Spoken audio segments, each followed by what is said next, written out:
بسم اللہ الرحمن الرحیم. شروع سے رب جلیل کے نام سے جو میرا اور آپ کا پالنے والا ہے. درود و سلام خاتم مرتبت احمد مصطفیٰ صلی اللہ علیہ وآلہ وسلم اور ان کے آل پاک پر الحمدللہ رب العالمین. دوستوں اور ساتھیوں، پاکستان اور بالخصوص کراچی کے بگڑتے ہوئے حالات آپ کے سامنے ہیں.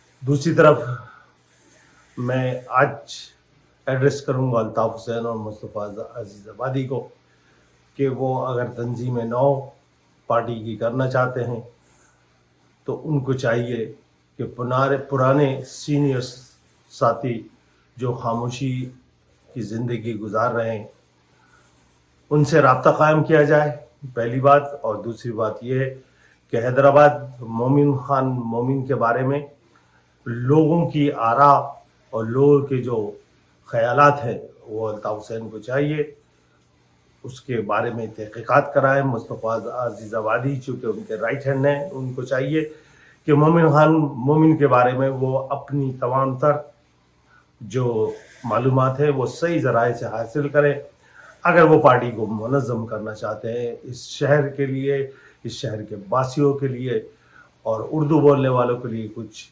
کام کرنا چاہتے ہیں. ماضی کی غلطیوں، ماضی کی جو خرافات تھیں ان کو بالائے طاق رکھتے ہوئے، نیست و نابود کرتے ہوئے صحیح معنوں میں اچھے مخلص کارکنان جنہوں نے کچھ نہ لوٹا ہے، نہ کھایا ہے، نہ کمایا ہے. میں قطعاً فیور میں نہیں ہوں مصطفیٰ کمال کے یا فاروق ستار کے، خالد مقبول صدیقی، عامر خان، وسیم احمد اور آفاق احمد، یہ تمام لوگ وہ ہیں جو یقیناً ایجنسیوں کے پیرول پہ ہیں.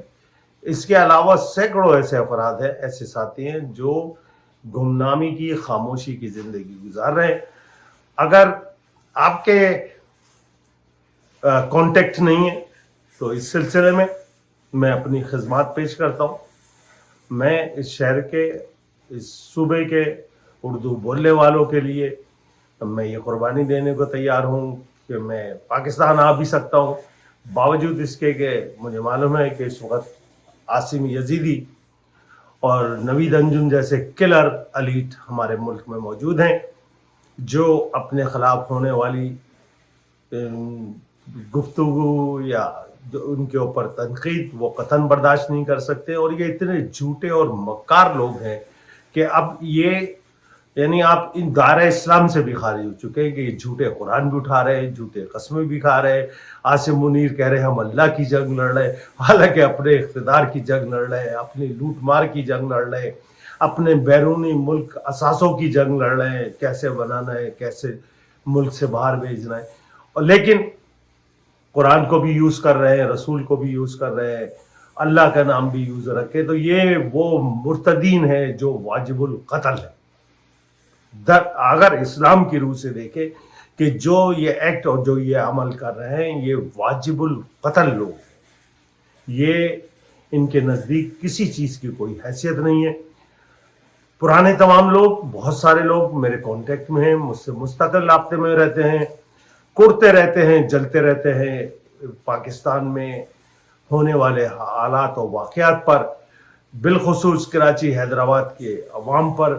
کراچی حیدرآباد کا جغرافیہ جس طریقے سے تبدیل کیا گیا ہے، جس طریقے سے ناجائز کچی بستیاں آباد کی گئی ہیں، ووٹوں کے ریشو کو تبدیل کرنے کے لیے، اپنے اقتدار کو دائم اور قائم رکھنے کے لیے پیپلز پارٹی جیسے غنڈہ دہشت گرد، لوٹ مار ڈکیت ایسوسی ایشن، سلطانہ ڈاکو and company, Asif Zardari and بیماری اس ملک کو کھوکھلا کرنے، اس سندھ کو موہنجو داڑو اور ہڑپا بنانے کے لیے اپنی 30 سال سے اپنی کوششوں میں لگے ہوئے ہیں.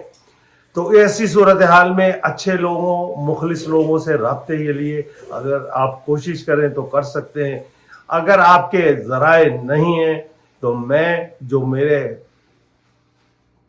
پہلے بھی بتا چکا ہوں کہ میں ایک سکسیسفل لائف گزار چکا ہوں.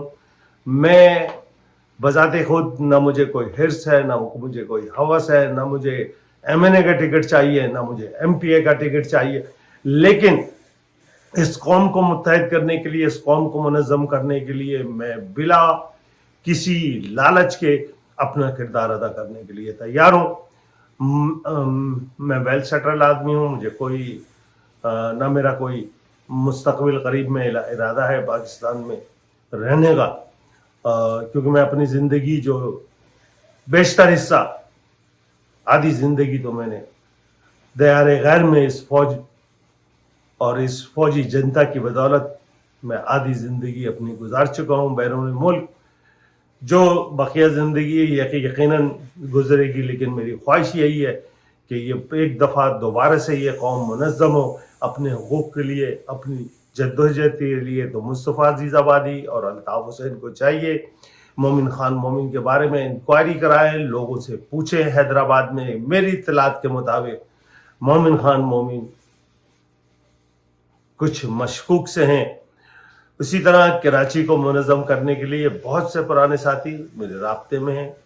میں گزارش کروں گا کہ صحیح لوگوں کا انتخاب کیا جائے, صحیح لوگوں کو چوز کیا جائے, جو کسی مال و متاع کے لالچ کے بغیر لوگوں انسانی بنیادوں پہ, ہمدردی کی بنیادوں پر آگے بڑھیں اور اس تحریک کو لے کے چلیں. یہی آج کا میرا مختصر ولاگ ہے. مجھے امید ہے کہ آپ لوگوں سے میری صرف ایک گزارش ہے, میں کبھی یہ نہیں کہتا کہ سبسکرائب کریں اور فلاں کریں اور دھمکا کریں, کلک کریں اور یہ کریں, لیکن جو بھی ویڈیو آپ میری دیکھیں اس کو آخر تک ضرور دیکھیں. یہ میری آپ سے ریکویسٹ ہے کہ ویڈیو کو آخر تک دیکھا کریں.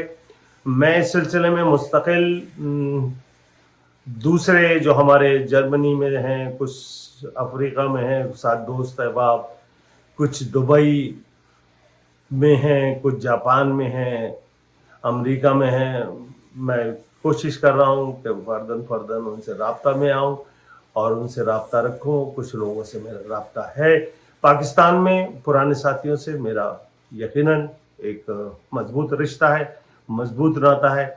اور اس سلسلے میں میری کوشش اور میری کاوش یہی ہے کہ شہر کو, اردو سندھ کے صوبے کے مظلوم لوگوں کو, چاہے وہ سندھی ہوں چاہے وہ مہاجر ہوں, سب کو اس ظلم و زیادتی کی جو ایک ان کے اوپر مسلط کر دی گئی ہے حکومتیں, اس سے نجات حاصل کریں اور یہ شہر ترقی کرے.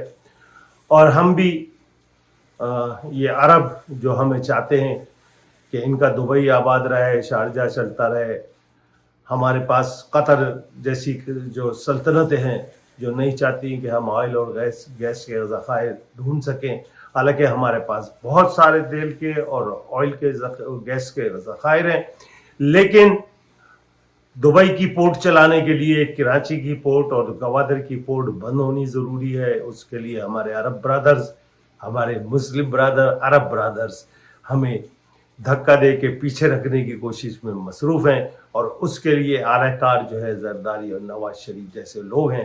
اس کے لیے یہ فوج ہے, جیسے آپ نے دیکھا ایک بدبخت کمینہ شخص آج تک ڈالر اور ریال سمیٹ رہا ہے جس کا نام راحیل شریف ہے. یہ وہ تمام ایجنٹ ہیں. ہماری فوج کے اکثریت ایجنٹوں کی ہے جو امریکہ, برطانیہ, ایمریٹس, سعودیہ, ان کنگوں کے لیے کام کرتے ہیں. اسی وجہ سے یہ چاہتے ہیں کہ یہ پاکستان کی عوام پسماندہ رہے اور یہ نہ تیل دریافت کر سکے, نہ گیس دریافت کر سکے, نہ ان کی پورٹیں چل سکیں. ان کی پورٹس چلیں گی تو دبئی کی پورٹس کا کیا ہوگا, دبئی کا فری پورٹ کیا کرے گا. تو یہ تمام سازشیں ہیں جس میں امریکہ, برطانیہ, ایمریٹس, یہ سب ہمارے پکے دوست ہیں جو ہمیں لحد میں اتارنے کے لیے اپنی تمام تر کوششیں اور کاوشیں کر رہے ہیں. بات صرف سمجھنے کی ہے کہ ہم کب سمجھیں گے کہ میرے بھائی, نہ امریکہ ہمارا دوست ہے, نہ برطانیہ ہمارا دوست ہے, نہ عرب ہمارے دوست ہیں. یہ عرب تو وہ ہیں جو عربوں کے دوست نہیں ہے. یہ تو اپنے لوگوں کے, تو اپنے عربوں کے لیے دوست نہیں ہے. تو یہ ہمارے لیے کیسے دوست ہو سکتے ہیں؟ ہمارے لیے یہ کیا کر سکتے ہیں جو اپنی عوام کو, اپنے لوگوں کو, فلسطینیوں کو ہزاروں کی تعداد میں, آلموسٹ 35,000 بچے, عورتیں, بوڑھے, بڑے قتل ہو چکے ہیں. لیکن یہ عیاش عرب حکمران عیاشیوں سے ناچ گانے, جوئے, سٹے, ان میں اپنے عیش و عشرت سے زندگی گزار رہے ہیں. اور ان کو کوئی فکر نہیں ہے کہ کتنے مظلوم مارے جا رہے ہیں. جبکہ اگر دوسری طرف آپ دیکھیں تو اس وقت امریکہ کی ہر یونیورسٹی میں فلسطین کے حق میں، غزہ کے مظلوموں کے لیے ہر جگہ آواز اٹھائی جا رہی ہے. لیکن اگر پاکستان میں آواز اٹھائی جاتی ہے تو کوئی بھی ایس ایچ او جو یہ سپاہی یزید عاصم منیر کا ہرکارہ بن کر ان مظاہرین کو نہ صرف کوٹتا ہے، ان پہ تشدد کرتا ہے، پھر اس کی آنکھوں میں وہ سور اتر چکا ہوتا ہے کہ نہ وہ عورتوں کو دیکھتا ہے نہ وہ بچوں کو دیکھتا ہے. تو انشاءاللہ اگلی ویڈیو تک اجازت دیجیے، پھر آپ سے گفتگو ہوگی. میں امید کرتا ہوں کہ صفوں میں اتحاد برقرار رکھیں، اپنے دشمنوں کو پہچانیں، آپ کے دوست کون ہیں اور آپ کے دشمن کون ہیں. والسلام.